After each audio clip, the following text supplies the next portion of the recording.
So ডিম আর আলু দুটাই আমার খুব পছন্দের। সো আমার কাছে মনে হয় যে খুব সিম্পলি ডিম আর আলু দিয়ে এরকম করলে একদম অল্প সময়ের মধ্যে খুবই মজার একটা তরকারি হয়।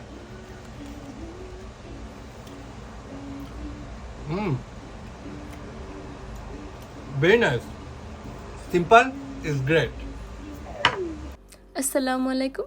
আজকে ভিডিওটা শুরু করলাম একটু অন্যভাবে, মিস্টার খানের রিভিউ দিয়ে। তো আমার জন্য একটু স্পেশাল। তো সে যে রেসিপিটার কথা বলছে সেটাই বানিয়ে দেখাবো। সরিষার তেল গরম করে হলুদ লবণ দিয়ে ডিমটাকে ভেজে নিব।